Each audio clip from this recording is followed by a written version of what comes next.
بسم الله الرحمن الرحيم ألم نشرح لك صدرك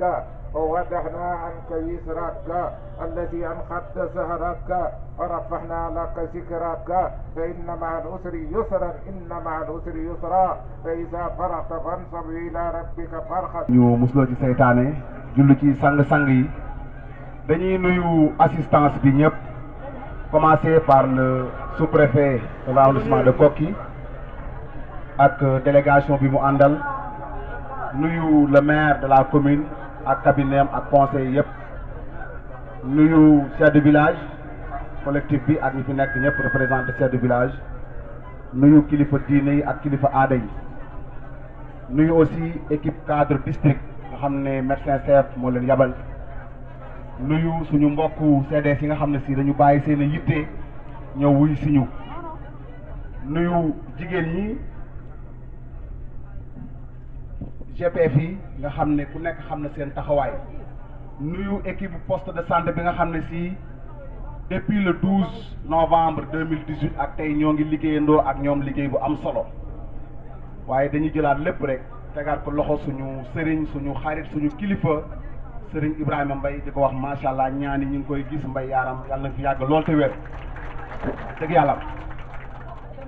mbokk yi tey dafa nekkaat bis bu am solo tonton Daouda ñëw na ci ñun nag dañuy wax en tant que coordonnateur bi nga xam ne si nekk yabaloon nañu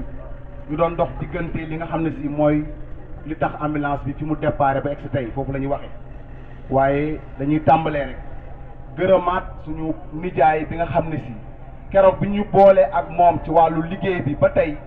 dafa jël confiance jël lépp teg ko suñu loxo nenu doxalal loo defar rek noonu la Daouda Ndaw yàlla na la yàlla fay gis nañ confiance bi nga am ci ñun te incha allahu rabbi doo am déception parce que ñun caameen rek moo ngi ñor leneen lu dul caameen ñoruñu caameen kese donc suñu waxee caameen nag caameen dafa bokk ci commune ko arrondissement Koki bokk ci Sénégal bokk ci Afrique bu caameen avancé rek dëkk yëpp dem ci kanam kon yàlla na jàmm yàgg ñuy gërëmaat aussi ñi nga xam ne si tey tàmbali nañ ko muy le Mandiaye Diop mi nga xam ne wax nañ ko keroog le 15 avril 2020 gis na ne moom war na jariñ dëkkam mu dox ci ñëw gis le CDS ñu ànd ñëw ci commune ànd ak ICP ñu ne nañ leen def lettre boo nga xam ne si ku ko lire ëllëg di nga xam ne lii dëgg la lu dëggu la ñu rédiger une lettre signé ko ànd seeg MCD mu gëm ko ànd ci ak le sous-préfet de l'arrondissement de Koki mu gëm ko 4 signatures yëpp Mandiaye Diop jël ko yóbbu ak moom Italie dafa nekk bu rafet nag am na nu mu fa doon nekkee du am confiance yeneen moroomam yi yeneen naataangoom yi nga xam ne ñu ngi Italie ñu gëm li mu leen wax mu ànd ak ñoom ci liggéey boobu ndax bëgg dëkkam mu introduire demande am yàlla di ko may ba demande am pare waaye yemul foofu dafa def appel ne bëgg naa ku nekk def ci loxoom ba ambulance bi comme waa Thiamène na ko tax a jóg mu ànd ak ñoom kon ñu ciy gërëmaat diaspora bi nga xam ne si bi Mandiaye defee appel bi gëm nañ projet bi ànd ci ñu ngi leen ci gërëm bu baax a baax bi mu defee loolu yàlla dogal ambulance bi dugg Sénégal bu duggee Sénégal ma xure ji wax nga ko xam nañ ne indi ambulance yomb na waaye nag génne ambulance beneen acte la le maire de la commune nga xam ne c'est le président du conseil de direction bu CDS lu nit ñu bëri nag umpee dañuy invité waat askan wi ñu demaat di xoolaat texte CDS parce que texte CDS comité de santé lañ ko doon wax dañ koo tëggaat dugal ci maire yi ñu am ci taxawaay bu am solo comité exécutif mënul def dara sans conseil de direction ci ndigalu conseil de direction lay liggéey te conseil de direction c'est le maire qui est le président kon en matière de santé kenn mënu ko def lu muy exclure le maire mënul nekk ñu ñëw waxtaan ci ak maire ne ko génne ambulance yombul léegi nag c'est à toi de voir nan lay génn à travers ay relations ay connaissance am mu teg ñu ci yoon dañu yoon bii tegu leen ci ñuy def suñuy déplacement di dem Dakar ak ñëwaat ku nekk xam na xat-xati Dakar yi di ci dugg ak génn bureau bu ñu la yabal rek nga duggaat beneen génnaat ñuy dem ba yàlla yombal lépp ci temps bu gàtt kon ñu lay wax mention spéciale monsieur le maire ci taxawaay bi di wax aussi ñi nga ñu doon booleel aussi bàyyi nañu cër bu am solo ba ñuy dem ci ñoom nit ku nekk nag kala yabal bëtu kala yabal la lay xoole kon respecté nañu fan doon dem bu baax a baax jox ñu fa cër ba yàlla def lii tey egsi kon ñu ngi la fiy gërëm bu baax a baax bi ambulance bi egsee nag ñuy waxaat tey beneen action ñu gërëmaat A2T parce que tey ambulance bi su jógee fii ñu conduire ko ba egg ca poste ba du rafle fu muy dugg te ku demaat ca poste grâce à A2T ñu réfectionné waat ko defaraat garage boo xam ne ñetti ambulance grand dafa mel ne ñoom dañoo xamoon ñetti ambulance yi ñëw ñetti place oto ñoo fa nekk kon ñu ngi leen ciy gërëmaat ci taxawaay bu baax boobu A2T yokkaat miir bi ba sécurité am nay temps bëy sax su tëbee dugg ci biir poste de santé mais tey yaakaar naa ne taxawaayu gileem ku ko am sax boo bëggee tëb pour nga dugg ci poste de santé du yomb ndax tey ça se ferme encore grâce à A2T ñu ngi leen ci gërëm di leen ci sant bu baax a baax ci acte boobu te xam naa ne am nañ ak waxtaan ak seeni responsable du ñu yem foofu kon caameen nañ waxaat alhamdulilahi rabbil alamina gannaaw bi yàlla defee union des cœurs mi ngi am xol yaa ngi bokk gis-gis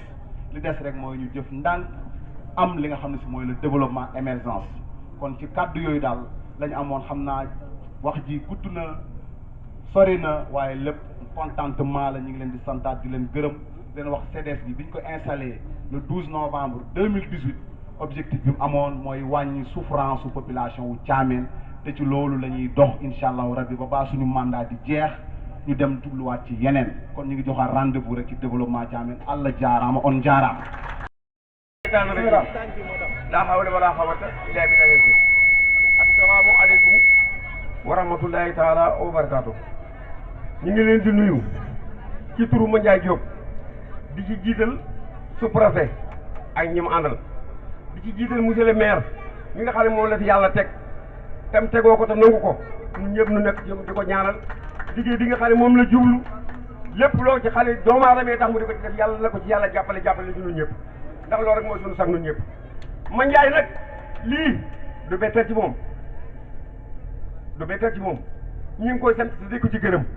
te di yaakaaroon ni lii dong lay mën a def nag ak i moroomam ndax ab dëkk moom boo fa nekkee te ku soxla ku ne bu waaxoo ba ñëw ci yow nga faj ko booy demee bitim réew nag naa leen dimbali dañ ko gëm kon nag Mandiaye gàcce ngaaraam ñu ngi leen di gërëm di leen sant di leen ñaanal yéen ñi nga xam ne yéen a ànd ak moom yéen ñi fi nekk ñëpp yàlla na leen yàlla defal sutura ak teraanga ak wér gi yaram wasalaam.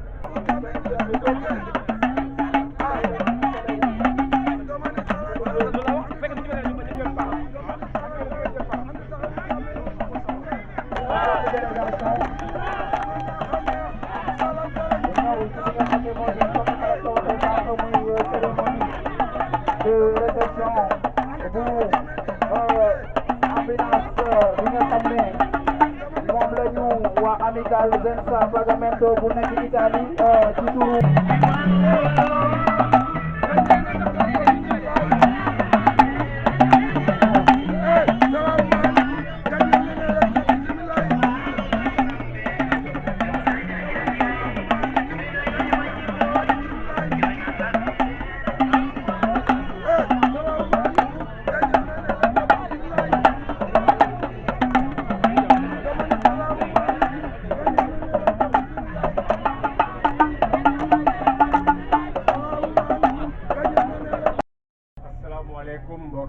Thiamène man maay Makoura Diagna le secrétaire exécutif du réseau des CDS du district sanitaire de Koki qui polarise les 12 structures de santé yi nga xam ne moom moo nekk ci arrondissement bi. Monsieur le préfet ñu ngi lay nuyu di nuyu le premier magistrat de la ville monsieur Assane Top di nuyu les chefs religieux yi fi teew di nuyu représentant chef de village mu jottali ñu ko villageois yëpp di nuyu population de Thiamène la jeunesse les femmes les GPF di beral nuyoo bàjjenu gox yi ASC yi relais yi ak personnel technique de santé bi plus précisément nag CDS bi nga xam ne suñu doyen moo ko jiite Daouda ak ñoom Bamba ñi nga xam ne ay la yoween préfet mi mën na ko seede yaa fu suñ ci mbir mi ndax heure bu ñëwee Koki ci bureau préfet suñuy réunion seen wax yëpp Thiamène la jëm ci wàllu wér-gu-yaram kon doyen yow équipe bi ngay àndal amee nañ la njukkal sant nañ la gis nañ seeni taxawaay may wax ne Thiamène a une grande chance Thiamène dafa war a dolli gën a sant yàlla ci li mu sant ba pare ndax bu fekkee le 15 avril 2020 ngeen bind lettre bi muy tout juste début pandémie Covid bu dugg Sénégal doomu Thiamène farlu dem ci benn amical bokk ca buñ naan Senza Pagamento en Italie matul at la at weer at fukki fan boo koy seet mu lijjanti leen ce bijou là kon kooku waa Thiamène amal nañ ko njukkal. Je veux nommer Mandiaye Diop et à travers Mandiaye Diop sa famille ñu ngi koy sant di rafetlu taxawaayam bi mu taxaw comme doomu Thiamène et à travers Mandiaye ñi ngi sant képp koo xam ne doomu Thiamène nga nekk diaspora bi ak fépp foo mënti nekk waa Thiamène ñi ngi leen di sant. maa ngi rafetlu jotaay bi di ci kontaan trop di sant mbooloo mi fi daje ñëpp amul xaaj ak seen góor ak jigéen mag ak ndaw ndax wax dëgg yàlla woote ñu wuy si la sa neex na trop te woote bi yaakaar naa démb ak bërki démb dong lañ ko commencé ndax kon temps bi nga xam ne moom lañ jëloon mais le sous-préfet moo nu kaleel une date ñu taxaw si di dégg ci ndigalam di wéy ci ndigalam aussi keroog bi ñu ko maire waxee dafa ne ma xaaral ma woo sous-préfet ma woo ko mu ne ma danaa la kaleel date bu mercredi ji jàllee kon ñu ngi leen ciy sant di leen gërëm bi ngeen taxawee may ñu cérémonie bu toll nii ñu wàññi seen temps bi yëpp jël ko ngir ñun ci suñu fête bii nga xam ne foog ñu àgg yàlla rek moo ko xam ndax wax dëgg yàlla lii laa doon xaar ci bi may jël service ci poste de santé Thiamène xaaraat ne doomu Thiamène war nañoo xëy nekk benn di defandoo di dindeendoo wëlbatiku di ñu fi indil teraanga yoo xam ne lii ñëpp a ciy jariñ amul xaaj amul seen ndax yaakaar naa ne comme niñ ko waxee santé compétence transférée la yàlla def ñu indiwaat ko tegaat ko ci suñuy loxo muy doomi dëkk di waa dëkk bi kon ñun dëkk bi ñun ñëpp benn bopp lañu buñ ko xar ñaar nañu góorgóorlu ci l'union pour développer la santé bu ñu jógee am na yeneen activité yoo xam ne yii alhamdulilah rabbil alamin maa ngi gërëm itam waa ADT parce que jóg nañ ak seen i man-man jóg ak seen i moyen aussi ñoom tam di ñu defaral ci poste bi di ñu jàppale ba yaakaar naa ne seen i ambulance feeñ na ci biir dëkk maa ngi ko doon xaar sax ci ndaje bi pour boole jëf ji muy benn ñëpp nekk benn waaye alhamdulilah rabbil alamin ñëw nañ teew fi maa ngi leen di sant di leen gërëm fàttewuma kenn nit nag matul man na ma juum su ma juumee ngeen jéggal ma ko te xam ne lu baax rek moo ma tax a jóg lu jaax rek moo tax may wax ci askan wi bëggal leen lu baax di fi jëf-jëf ju baax boobaa may sàngoo suuf baal leen maak baal na leen wane leen seen bopp waay ndeysaan CP bu ñaaw macha allah maa jaga yaram macha allah jërëjëf waaw may ma mën a sax waaw loxo ci madam si na waay aca Jarmi lambulu sa jarmi lambul nama jaram lu jarmi lambulu bu am solo bu mucc ay wala ne ma def ci li nga xam ne moom ko santé bu ñaare macha allah kontaan ci yow bu baax a baax dina ñaanal yàlla jërëjëf merci beaucoup aco bismillah ci kàddu bi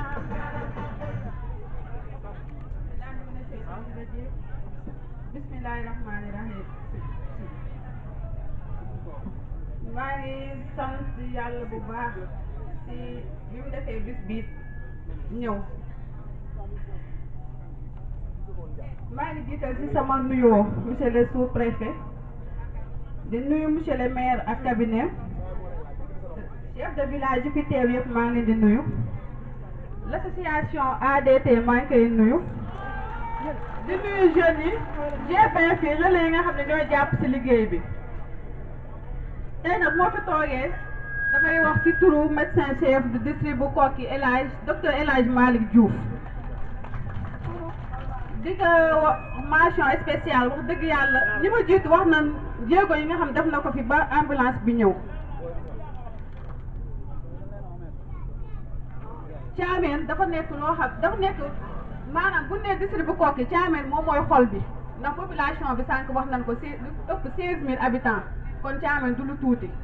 kon Thiamène waru woon mën a dund at yi mu dund yëpp sans ambulance. jour bi nga xam ne directeur Diep mooy division de l' infrastructure bi nga xam ne moo nekk fële ministère de la santé moom mooy yor construction yëpp jour bi fii ñëw jour boobu kii la ñu évacué malade benn femme enceinte boo xam ni 7 places doon ko évacué jour boobu moom moo seet moo ko évacué dafa évacué dem rek directeur ñëw may wax nag dafa directeur dafa waroon fekkee situation bii kon boobu xam naa ambulance du toog temps boobu ba léegi soog a ñëw mais nag dañuy sant yàlla di sant yàlla bu baax di sant association amicale Senza Pagamento bu Italie à travers Maniaye Diop mi nga xam ni fexe na ba ambulance bi egsi fi ak képp koo xam ne def na si loxoom xeebuñu kenn képp koo xam ne def na si loxoom yéene na ñaan na sax mu nangu ñu ngi ko siy sant di ko si gërëm.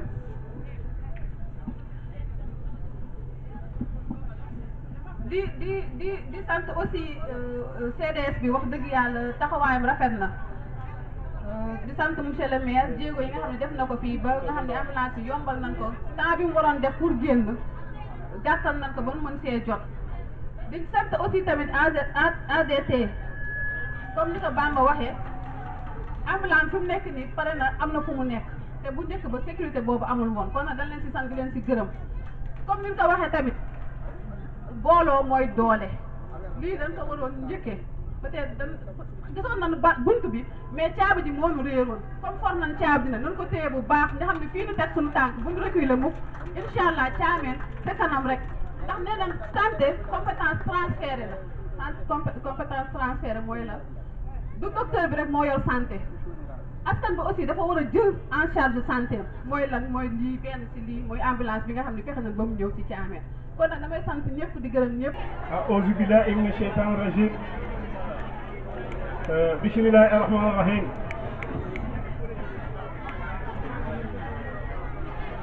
assalaamu aleykum wa rahmatullahi taala wa barakatuh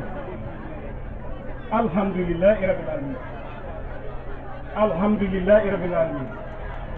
alhamdulillahi rabbil alamin ñu ngi commencé ci nuyu bi di nuyu ki nga xam ne moo fi tegal président de la république muy le sous-préfet de l'arrondissement de Koki ñu ngi nuyu aussi le réseau CDS bi seen présence di nuyu aussi CDS bi nga xam ne moo nekk Thiamène di nuyu chef du village yi di nuyu notable yi ak kilifa diine yi nga xam ne tey ku am dëj ñoo lay ñaanal ku am ngénte ñoo la koy tuddal ñu gis seen présence yal na leen yàlla yàggal suñu kanam di nuyu chef du village yi di nuyu aussi MCD bi ak ICP bi ak le représentant BMS moom it mi ngi fi teew di nuyu autorité yëpp yi nga xam ne tey ak invité yi di nuyu aussi ñi nga xam ne tey ñooy groupement yi ak ñëpp ñu fi teew ak alpulaar yeeg naar yeeg pël yeeg wolof yeeg ñëpp ak wolof ci dëkk bi di ko am kontaan lool recevoir li nga xam ne tey ñëpp bëggoon nañ ko commune nag mi ngi doon def la mu man mais nag lu yàlla dogalul kenn mënu ci dara parce que nit ñi dañ koy ñaan toujours ba tax na vraiment lii keroog bi nga xam ne comme niñ ko waxee sax waruma ko nettali ndax dañuy wax da ngay ndamu te sama waru gar la mooy dañ maa dénk ab commune ñii fi teew ñëpp jël seen responsabilité jox ma ko ne ma yaa ñu jiite xëy na yàlla mooy sàkk njiit waaye ci ñoom la ko jaare ba tax na njiit loolu ma yàlla teg ma ànd feek ñi ko nekk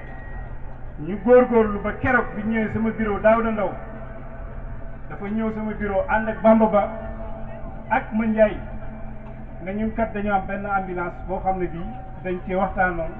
te it il faut ñu am lettre bu ko mën a indi yaakaar naa ni ñu ko waxee jërul ma ciy dellu parce que dañ ko bind ñëw ma signé sous-préfet signé nga signé ICP bi signé bi mu demee bi mu ñëwaatee aussi en passant maa ngi sant ministre du budget des finances et du budget keroog bi ma ko woowee waxtaan ak moom ak ministre de la santé ak Aly Ngouille Ndiaye ancien ministre de l'intérieur ak directeur douane bi nga xam ne tey mooy Abdourahmane Dieye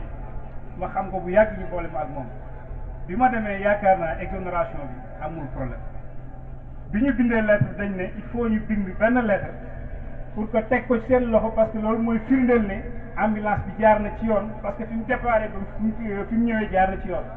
donc looloo tax mu gaaw ñu defal ma benn lettre ñu war ko joxe président secrétaire général du gouvernement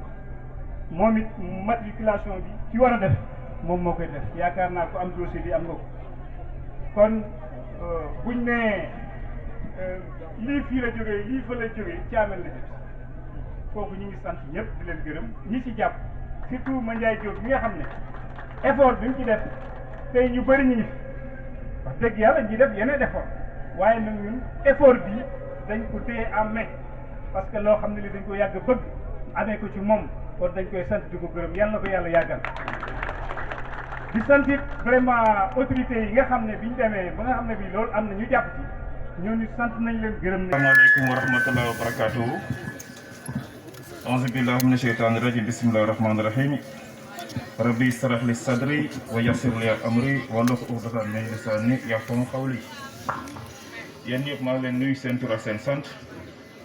di jiital nuyoo bi monsieur le maire mi nga xam ne mooy le premier magistrat de la commune ak adjoint yi mi ak conseil municipal yi fi toog yëpp yu jigéen ñi ak yu góor yi. di nuyu aussi chef religieux yi di nuyu Mame Cheikh Mbaye di nuyu Mame Mbaxana fàttewuma sëñ Ibrahima Mbaye mu sëñ Ibrahima Mbaye Kër Bassine fàttewuma sëñ Ibrahima Mbaye Ndoxali Khalifa si Kër Bassine Ibrahima Mbaye Ndoxali Issa Diop Daaru Diop Mamadou Cissé Sakal li tax ma leen di nuyu nag ñu xam ne xam nga temporel ak spirituel ñoo ànd diine ak administration ñu ànd kenn mënul dem bàyyi sa morom donc yéen aussi da ngeen am rôle bu am importance bu ngeen di jouer moo tax ñu saa su ne war nañ jox seen cër di nuyu tous les chefs de village ku lim da ngay juum wala doo matale ku ma waxul sa tur tamit xamal ne xel mooy fattu mais yéen ñëpp bëggoon naa ko ci nekk ma jaar sa tur ak sa sant mais am na ñoo xam ne mënu ma leen ñàkk a tudd le président du réseau Makhouradja Niang mënu ma ko fàtte parce que dafay yëngatu am solo ci santé bi mu représenté fu nag yeneen CDS yëpp fàtte ma aussi le président du CDS de Thiamène Daouda Ndaw médecin chef du district am na ci rob am France te am na ko fi toogal tamit mu ICP bi Soukeyna Fall fàtte ma aussi enseignants yi nga xamante ni aussi di def information am na rôle bu important ci jouer fàtte ma aussi waa A2T parce que wax nañ ko fi am na loo xam ne aussi am na lu ñu ko jouer ci dans le domaine de la santé li ñu fa dajale tey nag dañuy ñëw di sant yàlla d'abord am mbégte fekkee lii mooy benn ambulance boo xamante ni am na benn amical bu ñu wax amical Senza Pantagamo ak italien la ñoo ko may population Thiamène bi yëpp nag mais nag dafa am fu mu jaar fi mu jaar mooy xel ni koo xalaat ba ñuy bind ay lettres ci Mandiaye Diop je crois lu am na solo mu ànd ci nag ak monsieur le maire Assane Top ànd ceeg aussi le sous-préfet d'antan muy Aliou Wade joué na ci rôle important parce que man gis naa dossier bi gis ci aussi signature ICP ak médecin chef district ak CDS aussi rôle bi ci joué donc loolu wane na tey ne ñooñu am nañ benn esprit citoyen mooy lan mooy ki nga xam ne nii dafa jàppee politique parce que politique baax na politique mooy lan mooy nga gis nga dem ci askan bi gis seen soxla nga xam ne lii mooy soxla askan bi nga dox ci wax ci ba saafara ko te man dama ñëw damaa gis rapport politique yi ma fi gis yëpp li ñuy wax ambulance la ñuy wax dama bind ambulance bu sonn parce que bu ko fekk di ko bindaat chaque mois ma def monsieur le président ñii soxla nañ ambulance te nag wax dëgg yàlla lii état moo ko doon def ba dañu wax la santé c'est une compétence gars yi transfert la jox ne c'est une compétence partagée parce que maire yi jox nañu ay compétences mais état bi jox leen ay moyens li nekk seen mbagg yi moo diis am nañ ne wax nañ ne dafa santé dafa éducation dafa mais joxuñ la moyen bi nga ko war a defee kon nag il faut population bi jàpp te esprit boobu moo indi lii tey ndax xam ngeen ne ambulance bi tey suñ ko amee village boo xamante ni am na malade wala moom évacuation dana ko gën a yombal parce que souvent nit ñi ay sare la ñu dugg wala bu nawet bu jotee aussi dafa am ay zones yoo xam ne c'est des zones inaccessibles kon nag wax dëgg yàlla ambulance dafa ñëw à son heure am nañu ko wax sànq kon nag ñu remercier ñi am initiative bi yëpp ak ñi am aussi yéene bi te amuñ pexe yi wala amuñ xam-xam bi mais ñu xam ne tey Thiamène ñëpp la soxla te lii tamit dafa war a jox exemple ñeneen ñi exemple la de Thiamène ñëpp benn bopp la kay mu dugg xarit dafa ñaar politique nag am na politique ñooy def politique mais bu développement ñooyu ñëpp def développement te lii wane na tey ne Thiamène ñëpp benn lañ pël yaa ngi fi tukulóor yaa ngi fi wolof yaa ngi fi naar yaa ngi fi man xaw ma ne fii am na ay naar ak ay jaamu séeréer xaw ma ne am na ay jaam ak jaamu séeréer ak ay naar mais damay tooñ rek damay tooñ mais gis naa woy yu neex yi ci woy donc dafa wane ne tey ñëpp kontaan nañu te yàlla bu nit ñi kontaan rek indi xéwal indi jàmm te am naa yaakaar ne fii ñaan yi fi nekk fii buñ góorgóorlu tuuti rek Thiamène dina dem kon nag man li mu leen ñaan moom ñëpp nañ boole seen xol boole seen xalaat ku am dërëm nga indi ku amul dërëm indi sa xalaat bu rafet ku amul xalaat bu rafet tamit nga am sa ñaan nga ñaan parce que président de la République bu fi amee jàmm moom di am jàmm parce que benn Sénégal kese bu nekkul si jàmm rek président bi nekk si jàmm kon nag ñu ñaan yàlla su borom ambulance bi ñëw yeneen ambulance topp ak yeneen projet parce que dëkk na ko si bu amee ndox am courant am santé bu baax am ay classe yu baax loolu mooy développement te am na lu commencé tali yaa ngi commencé ambulance léegi mu nekk suñu gannaaw ak yeneen ak yeneen ak projet construction ay lycée école yu demee noonu donc loolu lu am solo la donc fi may daan rek mooy encore une fois ñi nga xamante ni am nañ initiative bi ñu ngi leen sant leen gërëm leen wax tam ne leen kii kat lii jomb ko Thiamène ambulance jomb ko te leneen war na fi nekk war na fi ñëw ay ambulance ak ay poste de santé ak ay hôpital yu nekk war na fi mën a ñëw kon nag ñu ngi leen di tàll ak suñu loxo ñu fi toog kilifa yi fi toog yi tàll leen suñu loxo ngeen ñaanal ñu dëkk bi am jàmm parce que dëkk bu amee jàmm Sénégal am jàmm président am jàmm donc ñu ngi sant ñëpp di gërëm ñëpp wasalaam jërëjëf. caabi bi ngi noonu war koo jox ki nga xam ne moo di monsieur le maire war koo jébal ki nga xam ne moo di le président Daouda Ndao président CDS voilà mi ngi noonu président jox ko ki nga xam ne moo di le préfet voilà imaam a ngi noonu di ci def ñaan macha allah di ñaan yàlla def ci barke yàlla def ci xéewal macha allah voilà mi ngi noonu préfet moom mu jël li nga xam ne moo di kare di jébal ki nga xam ne moo di madame l'ICP madame Soukeyna Fall. Avec le SADES, donc vous, techniquement, je vous demande de bien gérer, parce que notre ambulance yomb na mais suivi bi ak entretien bi vraiment dama leen wax ne dinañ ko toppatoo bu baax bu ko toppatoo bu baax bu ko liggéey képp koo xam ne indi na ko benn tam dina xam ne ñu ko doon toppatoo ak ñu ko toppatoo bu yàqoo seen ko defar boo lay kon nag vraiment je vous demande vraiment de prendre en compte le suivi et l'entretien de l'ambulance je vous remercie. Merci beaucoup macha allah kàddu yi mi ngi